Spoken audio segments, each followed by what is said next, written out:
as we move into the draft phase. Now, Noxide, of course, having a very different lineup from last split, losing a lot of players like Bedoink, like Artiferns, but Jopan coming up from the open ladder. We have Thada, we have Bose. Sombre is still on the roster, and he's got his trusty support, Rilapol.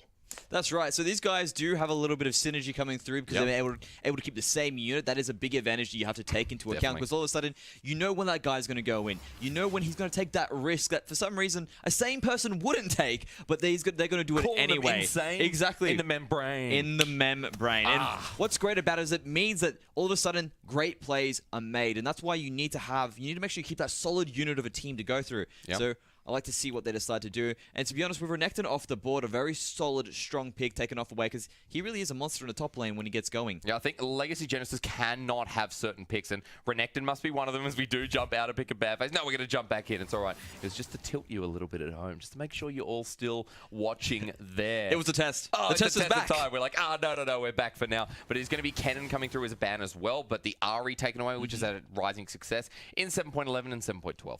And it's someone that has been sort of creeping up that popularity pool as time goes on. I remember at one point in time, Bjergsen just pulled it out of the blue in the LCS, and they absolutely went crazy with it. He was really strong on it, really good with those picks potentials, does scale well towards that late game, misses out on that team fight, but if you're managing to get those picks that she's so strong, she's able to do with that charm, still going to be an asset in the game. And has been a pick that goes against the Orianna, goes against those popular picks like maybe the Syndra, although it looked better when Faker picked up the Ari against that Syndra. Galio has been left available, will be the Zac band away, but now Team Noxide get that first pick. Do they secure that top lane champion? Or the flex, I should say. And it really is something that they have to question. They go, okay, why would you leave Galio open? Is there some sort of preparation that you guys have put into it to say, yep, if we do decide to put priority on towards our top lane, get that Galio? Seems to be the case that they've decided to go for.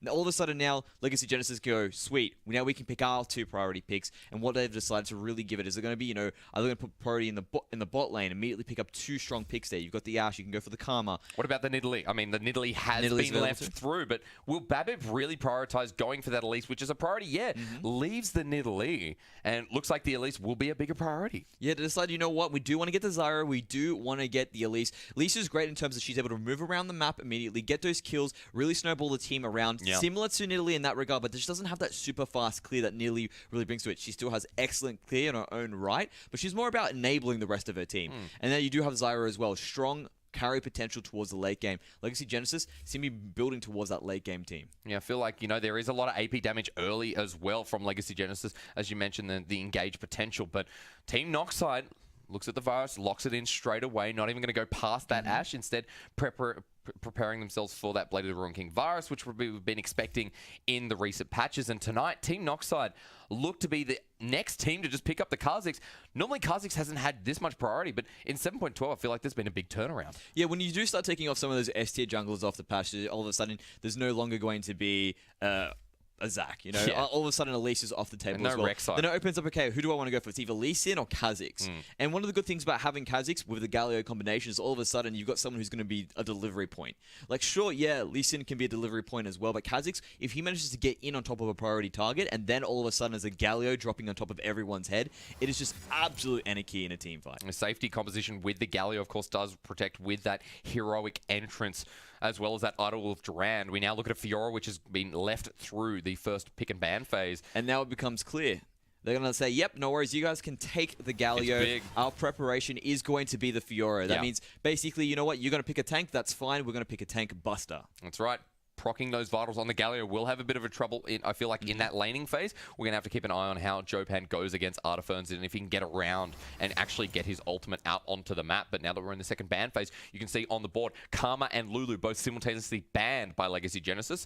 And Team Noxide, as they take away the Caitlyn, they now look at their last ban. There is still an AD carry and a mid laner to be picked by Legacy Genesis. That's right. I really like how both these teams have all immediately gone, you know what, you guys don't have an ADC, we're going to ban away ADCs on Team Noxide. If you look at Legacy Genesis, you guys don't have your support yet. We're going to get rid of those supports that we know that your team really needs to shore up those weaknesses. And it makes sense. I mean, you look at it. You got a Galio, sweet. Let's get rid of the Lulu. We don't want that layered CC that comes through from the heroic entrance afterwards. You know what? Let's get rid of Karma as well because we want to be able to actually have control of our lane. Having the Zyra means we can do that, and get rid of Karma ensures that we will have it. So all of a sudden, these guys are saying, like, what do we want to have in our lanes? What do we want to do? And they're just basically picking off and tailoring their team compositions while removing away those options the enemy team could possibly use. Only 280 carry bands brings the Jin back into rising success. And That's remember right. that in 7.12, Jin has had a couple of changes here and there, and he's pushed his way back up into the A tier list. I want to talk to you about that in a second. But Exactly. Camille locked in, which means we do see potentially the mid lane tank Galio,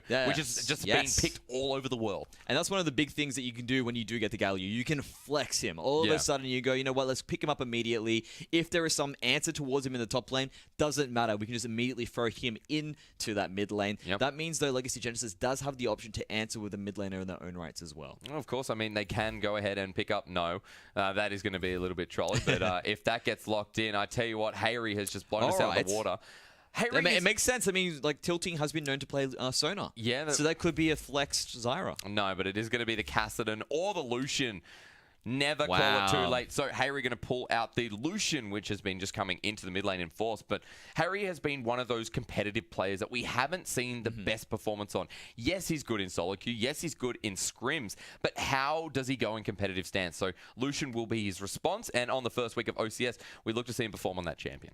Yeah, and I do like how they decided to go, you know what, we have to deal with this person. Well, Lucian in his own right, where he will be building Blade of the Ruined King, will be going for that Black Cleaver build. Basically allows him to also be a tank buster. So he should be able to deal with the Galio effectively while he's in lane. Mind you, the Doran nerfs have come through as well. So all of a sudden, that amazing wave clear that Galio brings to his team seems to be just sort of hindered that little bit more now. And that allows these picks like the Lucian to sort of actually have some presence in lane. Instead of, you know, just basically shoving, no worries, I'm going to then ultimate towards my lane now that you have to deal with these waves crashing into it. And it feels like Team Noxide there, you know, they go, okay, we're going to pick up the Galio. And then Fiora gets picked up. Right? And then they go, okay, that's our tank buster. That means that Galio, we don't want him in the top lane. So they put him in the mid, they put the Camille up in the top lane. It feels like they've effectively kind of neutralized the Fiora up in the top. Yeah, exactly. It seems to be the way that they've decided to go for it there, because it means, yep, we're forced to pick that you guys have decided was an answer towards one of ours, which was going to be the Galio. All of a sudden, that's like, nope, no longer the case. This is now your new lane that you have to deal with the Camille, and it becomes more of a skill matchup now. There's no longer, it's actually a bit harder for him to just immediately go, sweet, I'm going to farm. You know what, if you want to wave push into me, that's fine. I will become a split push monster. Now, he's got something that can actually deal with him lane. Someone with the Camille buffs as well coming through means has a little bit of extra kick towards her. Now, do you run a 1-3-1 if you're Team Noxide? Because it feels like Galio may be better at grouping, of course, with the heroic entrance. But if you look at the Legacy Genesis team composition there, yes, you have a Lucian and maybe don't always want to have him in a side lane, but still has the escape, still good in a 1-3-1, even though he is an 80 carry, one of the few 80 carries, actually, that can 1-3-1. But you've got a Fiora as well. No tank on the Legacy Genesis lineup. Do we stick in 1-3-1 the whole game? Is that really the idea for Legacy Genesis? It's supposed to be like when you do have that idea of like 1-3-1, we're going to stick to it. This is what we're going to do. You don't really need to sort of say, hey, this is what we have to do initially. But sometimes it's appropriate to group, and you need to do that, and they need to recognize that. I would like it if they do decide to go for a 1-3-1, because they can excel at that. That actually stops the Galio from actually making really big team plays. Galio can also do a really mean 1-3-1 as well if you do decide to put those three together, because he would be more than happy to sit in a side lane, push that up. You do pick up a Frozen Gauntlet, means you are able to take out those turrets as well. So there's a lot of options, a lot of versatility with what these teams can decide to do. And I'm excited to see how they decide to put it all together. There is a lot of engage potential on the Team Noxide. You know, the Galio ultimate, not always the engage, more the safe route to just make sure that, you know, all that damage reduction is absolutely ridiculous, the damage that can be reduced from that. And then you have the Camille, who can pretty much engage and get into that backline with a slingshot, with a hook shot, sorry. And it feels like Team Noxide have kind of drafted this in a way that is potentially an easier to execute team composition. It just gives them more options. And it's just like you said, you know, if they want to play a more reactive playstyle, that's fine. Galio will just use his ultimate, whoever they decide to jump towards that backline. If they want to be more proactive, they've got two members that can just jump straight into it. They've got the Kazakhs and they've got the Camille. So all of a sudden, he's got two options to go. Who's ready to initiate? Who feels that they already can jump into it? Maybe the Kazakhs has fallen behind because he's not having a good game. That's fine, Camille. You've been farming up. You can be the one that jumps in. You'll survive long enough that allows the Galio to get into it. And especially after the fact that she can lock someone down with that Hex Tech bit of fail-safe, right? Like, there's so much fail-safe for Team Noxide. One part of the map falls down, it's okay. You know, everything else will recover it for us. Whereas Legacy Genesis, you know, do have to rely on the fact that, yes, Fiora will scale late. But if Fiora can get shut down, if there's a fact that, you know, the Galio and the Camille are too much to deal with and you cannot split against them, then how does the Fiora play here? You know, how far behind can Legacy Genesis fall? You know what I love about Fiora? She's very binary. Yeah, you just split. Like, if there's a problem, you go, oh, I've died a couple times. Split. I'm really ahead. What do? Split. But if you're that far behind... That's all you have to do. No, you just continue splitting. Sometimes it's all right to be a siege minion. If you are dying consistently, like 10 times. and you can't, and the thing is, you don't really have the best team fight. Sometimes the best thing you can do is just keep on running it down a particular lane. Okay. And my hands didn't come up. My hands are up. Down. Hands are up. Trust me. There's no desk It's for you all here. right. There's no desk to do the thing. I appreciated the hands. I liked them. I like the hands too. As you can see, everyone loved the hands. Look, it's dynamism. Can you not see it? Yeah, no. Of course, I can't stop now. No, I'll stop now. Only when I'm making a point will the hands come up. Nathan Medrick's hands, Mendez, will, of course, be joining me in this cast. This will be our last game of the night between Team Noxide and Legacy Genesis. Both of these teams have decent lineups. Of course, Sombre and Realapol are really strong bottom lane in their own right, but you've got to look at Legacy Genesis and what they offer to the table. Drakon and Tilting coming through a really dynamic duo, and going into this game, I feel like there isn't really a lane you can exploit. It's about Hayri in the mid lane. Will he perform in a competitive environment? In the past, we've been, I guess, let down by the performance he's given. Played a lot of Rise, and yes, like I said, he can perform in solo queue. He can perform, in scrims. I've heard rumors, but can he perform in this environment? There is only one way to find out, and of course, week one will cement what we think of him and where we rank him on our mid lane roster. And it's just a matter of growing, getting past that idea of the jitters of a competition, because sometimes that first game, and this is that's one of the things you have to deal with the OCS. It is always going to be that first game. You need to make sure that you perform on it. You don't have the opportunity to warm up and take it towards that next step of it. And really, you have to show yourself here, and then you get the opportunity to have those 3 games afterwards in the OPL. Put themselves on the spotlight. To get to OPL, you have to make it through our 7-week schedule, and then semis, and then promotion. Well, this is where you start. Legacy Genesis first, Team Noxide. Team Noxide, of course, getting that blue side. They get the Galio first pick. Bit of cheese. No, the 5-man invade's going to be spotted out by a ward. They do pick up the ward. However, Team Noxide will be thwarted there and Tilting. Great ward to start things off. It's the little things in life. No, just very smart as well to say, you know what, let's not just face check this immediately. Maybe if Team Noxide were able to move just a little bit quicker and were able to be right on the tip on the edge there when that ward gone down, they were able to respond immediately. They could have gotten the kill there, but they just weren't in position just yet. Zyra gets the ward off, and you know what, this just dispels any sort of thought of fights at level 1. Artiferns, yes, sitting on a ward. Thank you very much, Observer. We'll spot out that Fiora straight away, but not really going to do anything except set up that wall of scrimmage. You can see that Jopan up in the top lane has started with the longsword and the refillable potion, so looking for a bit of pressure against the Fiora, who's gone for the Doran's shield. Yeah, probably just looking for that initial sort of fights in an early phase to sort of go the way of Fiora. When you do decide to go for the longsword and the refillable, it means you are planning to back early, get yourself that corrupting potion, and then use that as a power spike as you do begin your trades. Whereas Fiora, she just wants to sit in that lane for as long as possible, get to those 2-item power spikes where she becomes so powerful afterwards. So is more than happy to go for the Doran shield and the pot instead. That means she can sustain the lane a bit longer. Remember that Doran shield in 7.12 now costs 450 again, so it's back to its original. However, still has the basic stats that make it such a powerful item. So a lot of people still sacrificing that extra 50 gold, which would amount to a pot, to pick it up. But only 2 this game. I'm sure that Papa Smithy, if he was listening, would be a little bit disappointed. He counts his Doran shields per game, but it's going to be 2 this game. And going for the Doran's Blade is Drakon on the Jhin. It looks like it is going to be a heavier trading lane with the Zyra, of course. It is going to be a heavier trading lane, and the big thing is that it is going to be up to Legacy Genesis to really bully out this virus and bully out this Braum, because that's what happens when you do have the double melee matchup as an advantage. As you can see, both these junglers might have a little bit of moment of contention here. Too late. It does seem to be a bit of a blue steel coming through. Very well done by Babip to know that. Say sometimes those Kazakhs like to be a little bit greedy when it comes to their clears, so they're going straight for their buffs, and might be an opportunity to actually get a 3 buff off the back of it. We know that Team Noxide here, look, they obviously don't have, let's be quite blunt.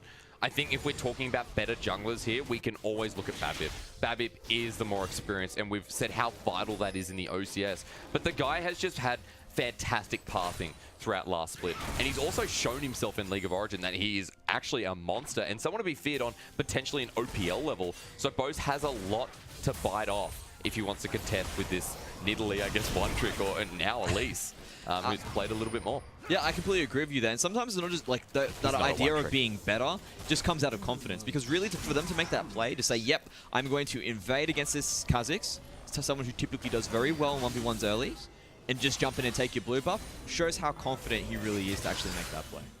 Defense taking a bit of a trade, but we'll send it right back to Jopan up in this top lane. Early push coming through, but CS is not going to really be a problem right now. In the mid lane, Hayri to be expected, and a bit of a CS advantage.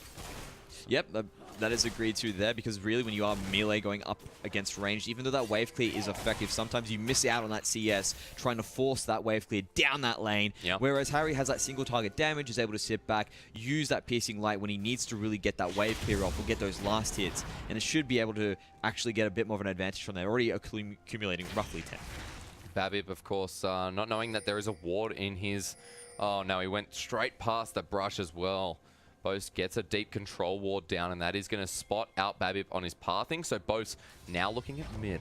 Yeah, he's going to go for it there. Nice dodge on the side. Will he get it? No, Idle Dran does not land. Maybe could have flashed for it so Bose could come through, but Harry will live.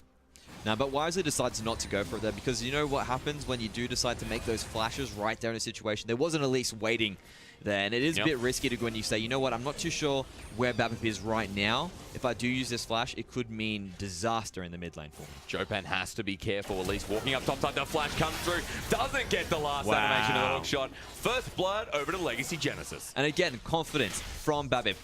Uses a flash, gets the basically gets that blank shot off immediately. Yeah.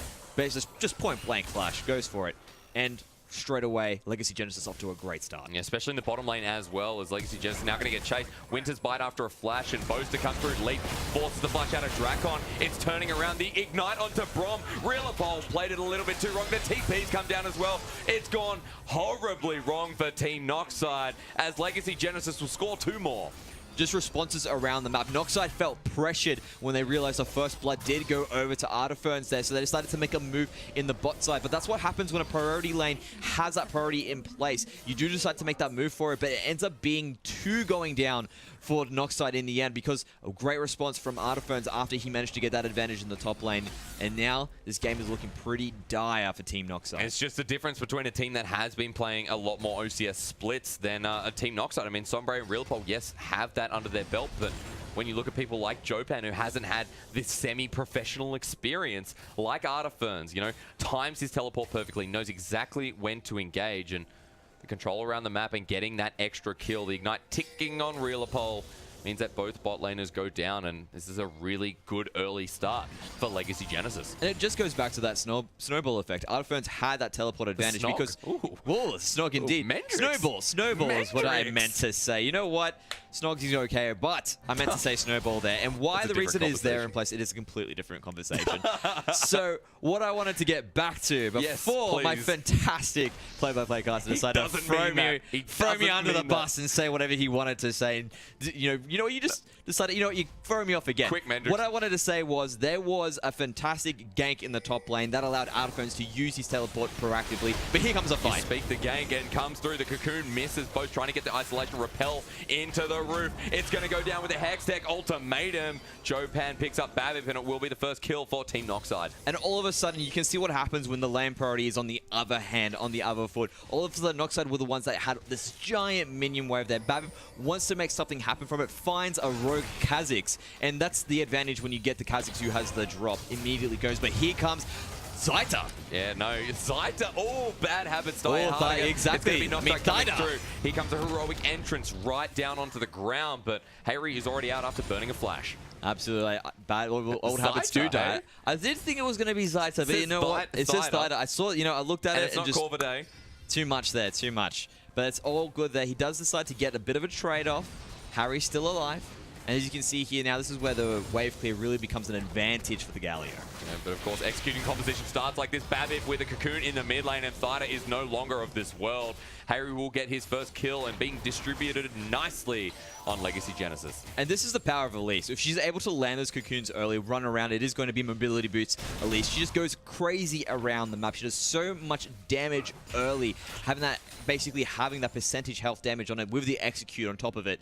And all of a sudden, really is a big advantage starting to accrue for Legacy Genesis. Of course, it is a bit of a disadvantage. You know, if you get those mobility boots, that's 900 gold, man. It means you have to make something happen. You have to. And if you don't, it's a waste of money. That is right. But Babip has been making it happen. Did die before a bit earlier. Not really expecting Boz to be around. So there is a little bit of, I guess, credit that you can throw to Team Noxide. but Legacy Genesis really are in control of this game at the moment. Yeah, I think this has been, one of the most controlled early games that we've seen out of our games today, out of our 3 games today. But Legacy Genesis making it look all too easy. This is going to be the second blue buff that Babip has taken away. Boast, the blue is not available. He jumps in onto Tilting. There's the Grasping Rune, the ultimate, the Strangle Thorns, and the Ignite will give Tilting a kill. Oh man, it's just getting caught out a little bit too deep. That's right there, and Tilting really is strong at the moment as well, because you do have those base damages. She is going to be a carry support. That's typically how Zyras like to itemize, and when you have that zoning control available to you, you really have to make sure that you time those attacks on point. Otherwise, she will lock you down, she will use her ultimate, and we just saw what happened there to poor Bose. Well, Babip living in this blue side jungle. I mean, he's just not getting out, and a 3k gold lead has just started building up for Legacy Genesis. The Wolves will be taken now as well, and Bose is going to come back to an empty side of the jungle. Hayri's still pushing up on this mid, so there's not much that Thida can do, but Wolves still taken away, and Babip's going to walk out with a big gold advantage to start off this game. Look at that. That is 800 gold. That is a bit of extra CS. He has that kill. I mean, these Moby Boots are doing work.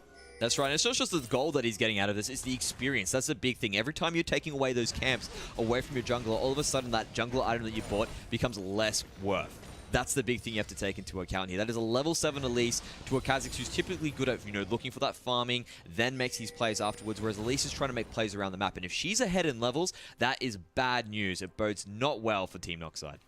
Well, Team Noxide struggling in this early game. See if they can try and get some momentum back, as Jopan will take Vital's grand challenge out on this Camille. Flash over the wall. Artiferns makes it look way too easy. And down goes Jopan. Yeah, Jopan goes in a little bit too deep, does use that slow, but immediately a great riposte allows Artiferns to take advantage of that fight. And really, when you do have a level 9 Fiora, uses that ultimate immediately, and you do not have any really way to get out of that. Plus the hookshot missed. I mean, exactly. When all those things miss, there's just too much to deal with. Hayri now going to take his share of the blue buff. The Lucian mid still getting exactly what he deserves. I mean, Babip does have Bose's blue buff, so sharing it around very nicely. Absolutely right. You know what? I take resources here. That means I can give more resources to my own lane. Typically, you do want to start giving it to Lucian as well. He did receive a couple of nerfs on that piercing light. Means that he has to use up a little bit of extra mana if he really wants to get his wave clear across. And getting that blue buff means he can actually effectively stay in lane better. Drakon and Tilting still pushing up the bottom lane.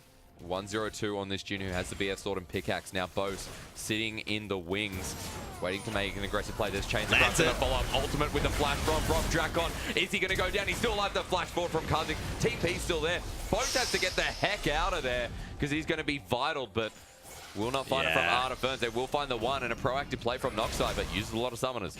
They do use a lot of summoners, but they do get the kill, 1 for nothing there, but they also force out that teleport out of Artiferns, and that is big. I would have thought, you know what, Artiferns, I'd be canceling that TP right now. He doesn't. He gets nothing for it, and look at Jopan. He's happy. He's like, oh, I have a breath of fresh air, some respite. There is no Fiora in this lane. I can do as much damage as I want, and all this free CS. I mean, he actually might get a lot of chip damage on that turret, if not take it away.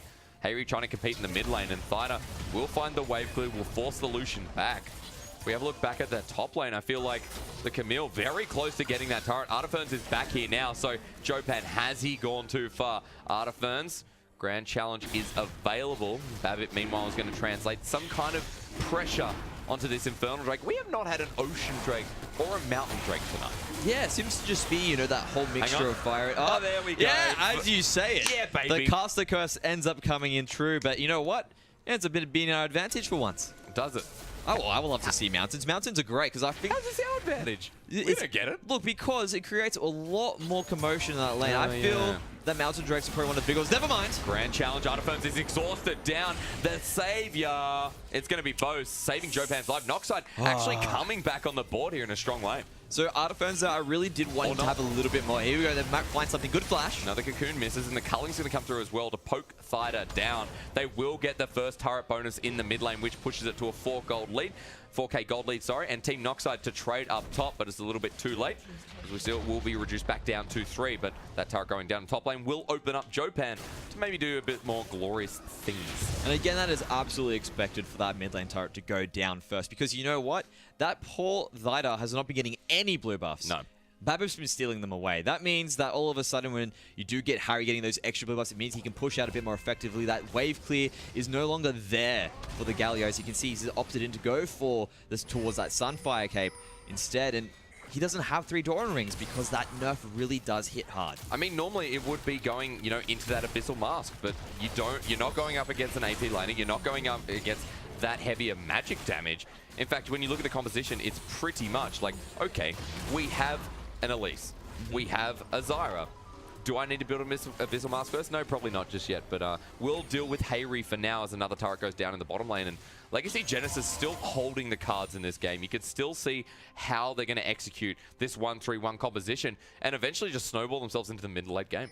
It could be something along the lines where they don't even need to go for a 1-3-1. They could just go for a 1-4. You do have, I mean, Artifernes is still very strong. He's still able to get those basically 1v1 against Jopan, no problem at this point in time. Every single time Artifernes has died, it's been an overextension to try and kill Jopan, and Team Noxide has actually gone for a good response there. And I actually want to go back to that point before. I mean, your team just took Dragon, mate. Just relax. You don't need to worry about forcing any team fight to that point in time. He died there because he was greedy. Or Hayri just gets caught out. 2 more hits of the concussive blow. Will not find an ultimate from Braum, but not saved. At the end of the day, Noxide running for the hills as the Galliot will come through. The heroic entrance saves no one. So it's a villainous entrance, if that. And Team Noxide run with their tail between their legs after losing 2. Yeah, very appropriate there by the team to make sure they could keep Harry alive. He was able to just sit back on the skirts of it there. There wasn't really the best response from Flighter to get that heroic entry in. Basically, everyone was dead, so you were saving no one. And Legacy Genesis are starting to run away with this game. Forcing out of Team Noxide not having the proper vision control, I guess.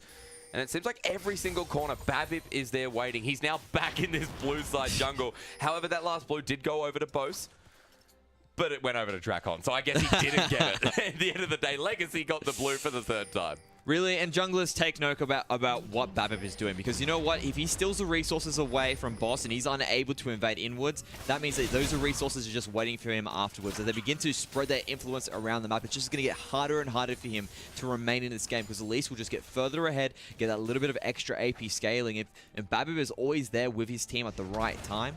Basically will spell lights out for Noxide. And Babip is creating all this pressure on the top side of the map. Harry walks top, puts some pressure on of his own, gets that turret for free because pretty much they're so scared of what is waiting in the shadows. The vision control is really, really strong right now for Legacy Genesis. It's encroaching on that blue side. They're getting it around the walls, and they're looking for that pick potential that they can find with the Zyra and the Jhin.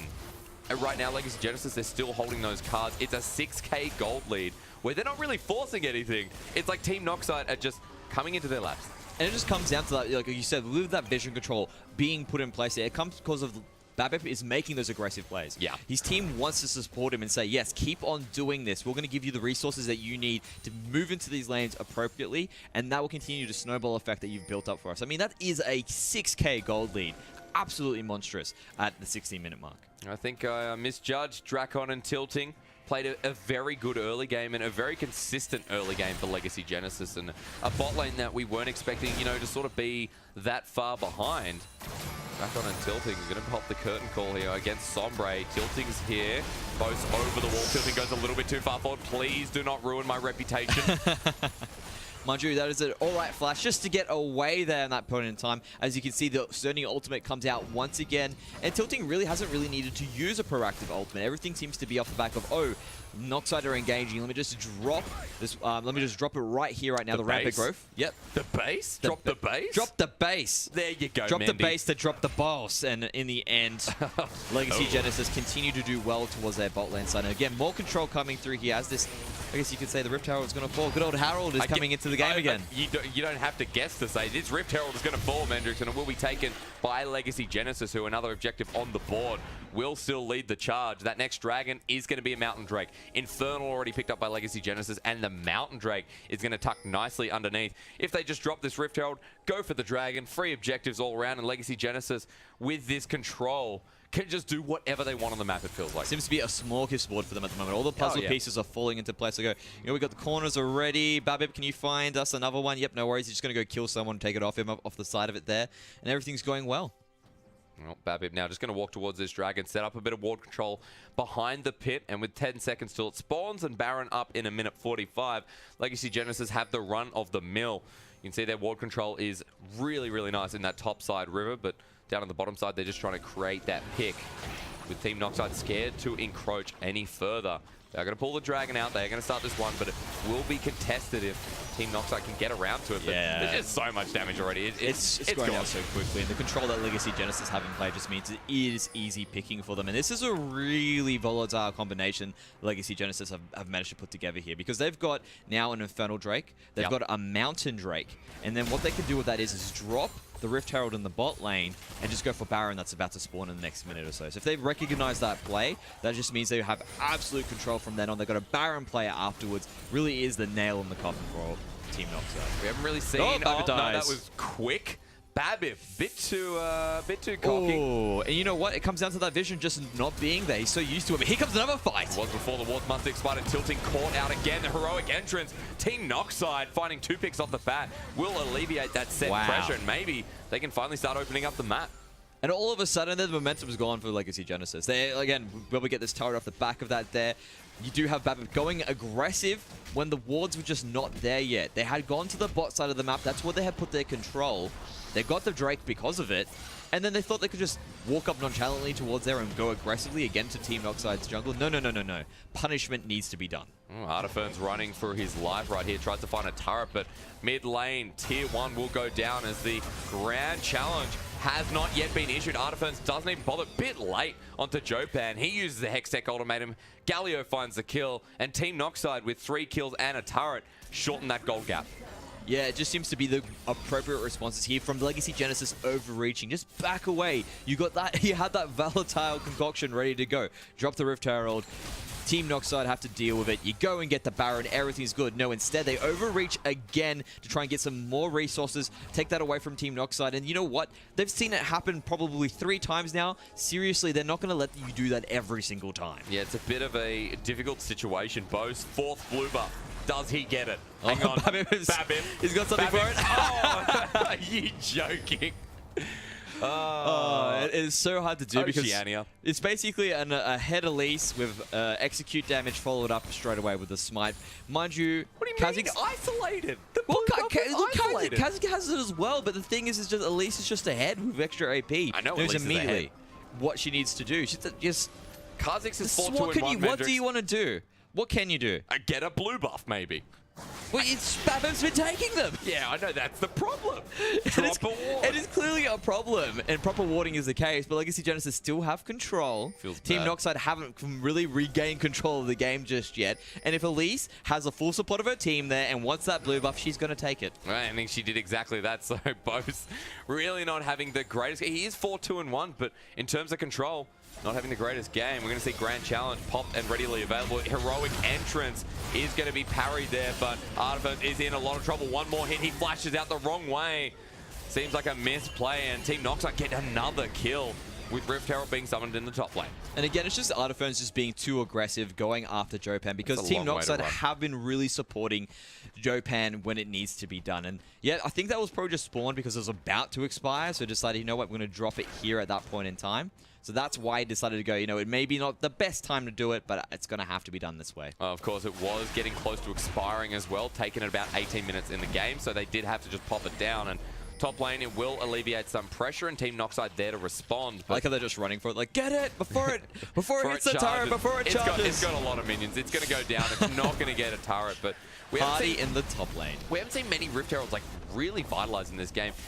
Team Noxide will even leave Jopan down in the bottom lane. He'll take another turret.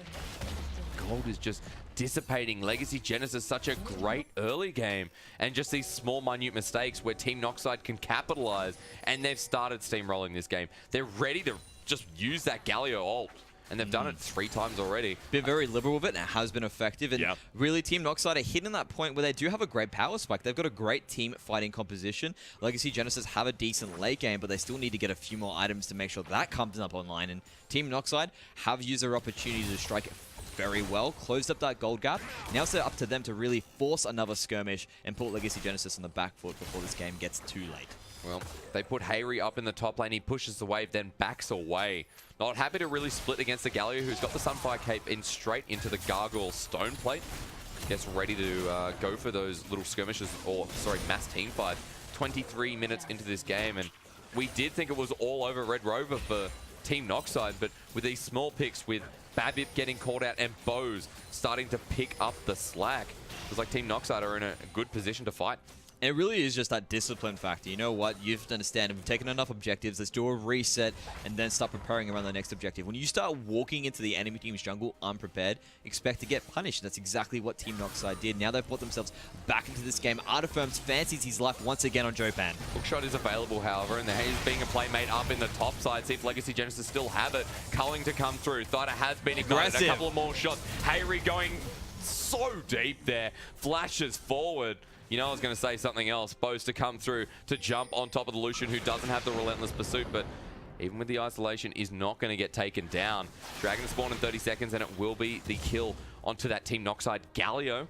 See if they can make any work of it. I mean, there is a Mountain and Infernal on Legacy Genesis. And it seems to be just an engage in 2 fights. But here comes Jopan once again. Hextech Ultimatum has been used, the 1v1, but Jopan is now so far ahead with the Trinity Force. He'll take down the Fiora, and he might open up the bottom lane. Yeah, and it seems to be at that point where Jopan's like, yep, you know what, if you do stuff up, I still am a carry as well. Camille can put out a lot of damage if everything is not timed, and Team Noxide, even though they managed to lose Galio, have a response in the bot lane, and good time for this to come up as well, because that seems to be another Drake. Oh no, the Scribe's blue miss, so both walks right into it. Oh. Ultimate used by Zara. Realpole in a bit of trouble. He's going to have to stand behind me to the minion. Curtain Call with the Glacial Fisher knocked on down. Heroic Entrance going to knock up Babip. Is he going to walk away? No, Justice Punch goes into the Elise. Stun down, rooted over, and the Spider to gobble you up with Babip taking it down. 2 members down. Can they do anything? The Heroic Entrance very late once again. They managed to get boss immediately. That bug was immediately squashed. As you mentioned, they did miss that particular scrying of, and all of a sudden Legacy Genesis have control around the map. I don't think there's any response from Team Noxide that here. Baron's going down, Mendrix, and Legacy Genesis, just when they fall behind, pick themselves back up, and they pick up the Baron at 25 minutes in the game. And this is the good response. Get the Baron, get the objective, back, reset. And Team Noxide haven't even responded for their consolation prize. They might have been able to have enough time to go and get that Mountain Drake, but all of a sudden they didn't really jump on that opportunity. And Legacy Genesis immediately put the pings down, saying, you know what, let's grab this objective while we're at it. I mean, Legacy Genesis right now, they can go for that 1-3-1. We've always talked about Baron buff being the strongest on 1-3-1 compositions, but Artiferns cannot 1v1 Jopan, or at least we've seen some failed attempts. Whether they want to just leave him in the lane that Jopan isn't in, which it looks like it is now, and put Lucian in the other lane, push the wave up, and maybe go and try and get that inner turret in the mid lane. Yeah, Fiora is at that 2-item power spike now, so do expect Artiferns to come back with a little bit of extra kick, especially when he will have the advantage of having those minion-empowered buffs there. As you can see, he's just running it down the bot lane. That is going to be a free turret. And I would like Legacy Genesis to actually go for a 1-4 in this situation. You know what? You do have a very strong team there. You do have the support of Zyra, who's great at team fighting. You don't have to go too crazy. They decided to opt for the 1-3-1 so they could get that Mountain Drake. You know what? Let's group up, guys. Let's actually use this gold advantage that you've managed to accrue. It's going to be their second Mountain Drake, and having an Infernal, the third Mountain Drake to spawn as well. So 20% already for Legacy Genesis against those epics and against those structures. You got to really put it to Babip. I mean, that was a mistake by Bose. However, you know, missing the Scryer's Bloom and not going directly for that. That's right. That middle brush. You thought he was safe, and just all of a sudden, no, you were not. But that was a well-executed plan by Legacy Genesis. They knew the pick was available, and Rilapol waiting on the backside just in case, but not close enough. Legacy Genesis taking full advantage of this Elise, and Babip, with the experience of what we said is close to an OPL professional, we've got to say that this guy, you know, is performing when he needs to. And this guy does have some OPL experience as well. Caught again! Yeah, like now, the ultimate to come through. That's going to be a dead Kha'Zix. Meanwhile, down the bottom lane, Artiferns dead again, saying the exact same thing about 2 members, but the difference is Legacy Genesis had the Baron buff, and they're going to force TP as well as take this turret down. And when you've got Baron, and when you've also got 2 Mountain Drakes as well, those towers just absolutely drop. So even though they managed to find the kill on the side there, this is still the advantage for Legacy Genesis, so they're just barreling down. Curtain Call to come through, going to push Rilapol as the turret in the top lane will go down. The inhibitor is next on the list. The Baron minions are going nuts. Chains of Corruption land. Are they going to go for the engage? Well, Jopan missed the This is going to be big. double knock up there. The double Galio stun as well. Noxide are fighting back. They're already taking down Drakon. He will die to Sombre. They're fighting back. They're forcing them back. Legacy Genesis tucked and running in the hills. But Hayri's turning around. He's going for the big play. Thida taunts him, slows him down. Hayri is not done. Is he going into this base? Has to be careful of both. A stun down onto Rilipol. The shield will not save him. He's on a rampage. Hayri trying to 1v3, and he forces Team Noxide back. They'll get the inhibitor and cut their losses. Legacy Genesis is just too strong. That was a big 3-man taunt that they managed to pull off there. But even so, Legacy Genesis back off. Team Noxide chase afterwards, but then they have the damage. They have the abilities to really get through all that HP that Thida has. Did he find him? Tilting, he's been oh my god. Down, uses the ultimate, the ignite there. I think he's getting a return kill. Plans, 1 for 1. The jungler's down. Unfortunately, there is no Baron or Dragon available. Oh, that is just tilting. That is just tilting. Mendrix. I had to say it. I'm not going to say your humor's bad, but that was bad. I think it's one of those cases where, you know, when you make a bad pun, it's amazing. When you hear a bad pun, you just want to just go, "What are you doing with your life?" Bible thumps in the chat, please, for my humorous friend here. That'd be fantastic. Okay, well, Legacy Genesis coming back onto game. It's a 10k gold lead now. They do force their way back, but they get that inhibitor. They open the top side. Jopan's still looking for an engage, but easy to kite back for Legacy Genesis with 6 turrets on the board and with those 3 dragons under their belt. They're still looking contention to potentially close this out and give it a slow finish. And then, you know, this is the problem of not having a tank on your side. It does get hard to actually close out those fights. They were able. Only reason why they're able to close off that specific one and get the objective was because Team Noxide chased. To be honest, Team Noxide had chased them out of the kept on going. Here's another fight though. Hextech Ultimatum has been used. Grand Challenge to be coming in as well. The heroic entrance has been parried away. Thida, will he flash for it? No, because meanwhile elsewhere, Drakon has just picked off Rilipol. The rest of Team Noxide unaware of what's going on mid, so another turret will go down, and Artiferns gets out. He has teleport, which means Legacy Genesis, they're comfortable with that. I think Artiferns has finally learned his lesson there, because that was the first time he didn't actually go into it. That was a force by Jopan. Jopan's like, fight me, I want to go for it. And he goes, well, I'll use my grand challenge, but I really don't want to go into this. Oh, that's a heroic entrance. I'm getting out of here. Here comes a curtain call. Yeah, curtain call's going to come through, at least thin the minion wave as the turret will continue to get it's going down quick. Yeah, really, really quick. There we go. There's the Stranglethorns to come in. A good Zhonya's by Babip. Will he get out available? Yes. Actually, alive is the word I wanted to use. But Legacy Genesis, they open up yet another inhibitor turret. Baron is available in 1 minute 40. Artiferns back in the bottom lane. Here we go again, ladies and gentlemen. Jopan will get rooted down. Artiferns might actually get out of this one as well. Like I said, Baron in 1 minute 30. Dragon up in 1 minute 30 as well. And that curtain call is just such a potent tool when you really want to clear away all the enemies and allow yourself to get those turrets down. Because as soon as that curtain call went down, Team Noxide scattered. And all of a sudden, Legacy Genesis is like, thank you very much. We will pick up this turret as well. And that base is starting to get very bare for Team Noxide. Yeah, a lot of opportunities on the map, however, that they can contest. I mean, Noxide will have to push up that top wave and commit someone to at least getting that out for now. You expect that to be Jopan, who has teleport available, but Thida also has TP available. And this double TP comp, this really hard engage composition from Team Noxide, always had that ability to surprise us. No tank on Legacy Genesis, as you mentioned, Mendrix, which means what happens if Hayri gets caught? What happens if Artiferns goes down, or even Babip? The thing is that Team Noxide haven't really had a full-on 5-man fight. Yeah. Before, I mean, you could argue, yes, that what did happen before in the top lane when they managed to break that inhibitor down there. Well, not really. Boss was dead. Imagine if Boss was still alive. Boss, when well, Boss or Bears. No, he's got too many names. What is? I like Boss. Okay, no, it's not Boss. It's Boss. It's Boss. Boss. Boss. There's an E on the end, Mendrix. I don't know. I like Boss. No, man, because he's it's a not boss. about what you like. It's not about you. It's about the players. I like it though. It's Boss. Okay? All right, fine. Boss. Kill my fun, why don't you? Anyways, if he was alive, back on point. If he was alive when that 3-man taunt down, all right, when it went down there, that would have made all the difference there when they were actually able to dive in and get those kills, because Legacy Genesis would not have been able to actually fight back, and they're starting up the Baron. Well, it's going to go down pretty quickly. In fact, Legacy Genesis, there's no contention whatsoever from Team Noxide, so they're just going to let this one go down. Dragon is available as well. That's going to be the 3rd mountain if Legacy Genesis can take this. And again, no contention from Team Noxide, so wave's going to get cleared out. Do they go for mountain now, or do they just go down mid? Go down mid. Run it down mid, boys. Run it down mid. You know what? They realize they've got all the gold that they need. Here comes another fight there. It seems to be the same combination. Ultimatum is going to lock Artiferns down. And whoa, there's a big burst coming through from Jopan. Thida picks up the kill, and that is one member down with a Baron buff. Legacy Genesis, can they continue to afford to send people down mid? I mean, they have to get a pick. They do need to get a pick here as well. Mind you, they've used two bigger ultimates. That's Hextech Ultimatum and the Heroic Entrance as well. Yeah. So that means they do have the ability to sort of do fight something. Well, do fight something. Oh, do fight. No. They want to do fight. They do want to fight. Correct. Yes, they do want to fight. They want to get into it because they know those big ultimates are down.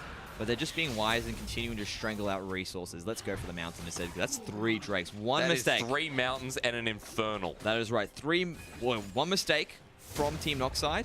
This game is over. They will absolutely shred through any turret they want to touch. A double AD carry comp with 3 mountains. Now they're going to use a culling. Caught out is Jopan. Here we go. Starting through. One more hit's all that's necessary. Cannot be sniped down by the Australian sniper. This time, another member goes down. Legacy Genesis do find the picks, and Team Noxide a little bit too far. It means this bottom lane turret is going to go down.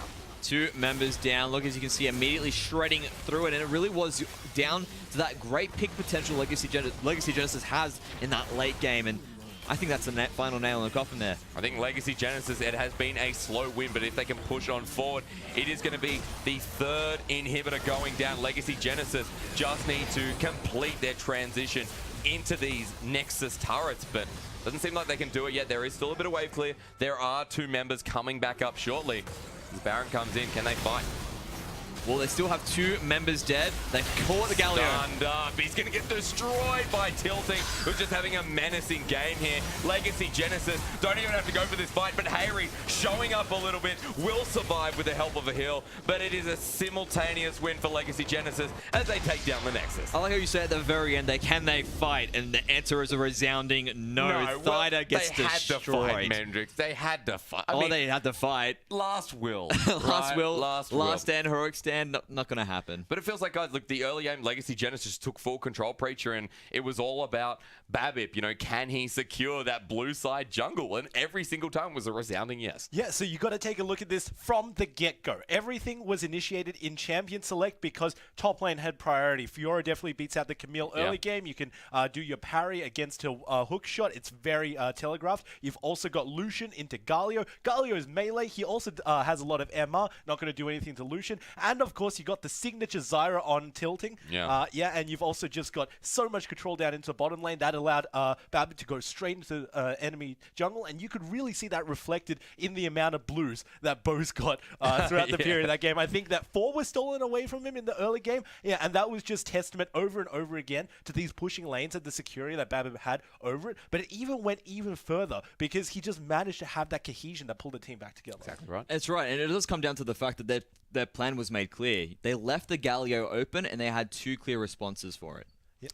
There was never a big 5v5. That game did not have a big 5v5 team fight. You could not argue and say, yes, they met in the river and they all fought. You know, or they met in lanes and they all fought. There were picks, you know, there were small skirmishes, but it seems like for Legacy Genesis, they picked their fights well, and they never forced a fight with a Galio. Well, you say that, but then you take a look at the mid-game, and that actually worked against them because the scaling started to tip a little bit over to Team Noxide. You saw that on the bottom lane for what felt like 1,000 times. Artiferns, learn your lesson on Fiora, mate. If you're going to be caught out, if you're going to be caught out by the Hextech Ultimatum and the Hero's Entrance, every time. It's not even an ultimatum. An ultimatum is when you choose one thing or the other. This one, you just die.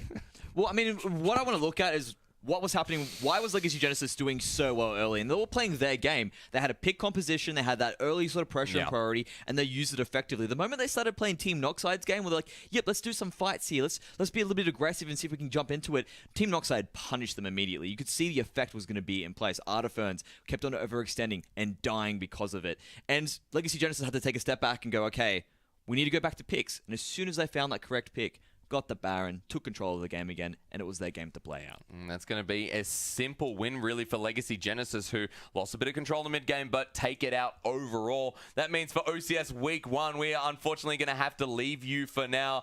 I have been Jake Asterix, Aussie Penko, I think. This is Nathan Mendrix Mendez, Jimmy Preacher Fu. Thank you so much to the gents for joining me today. And, of course, we will be back with you next week for more OCS action.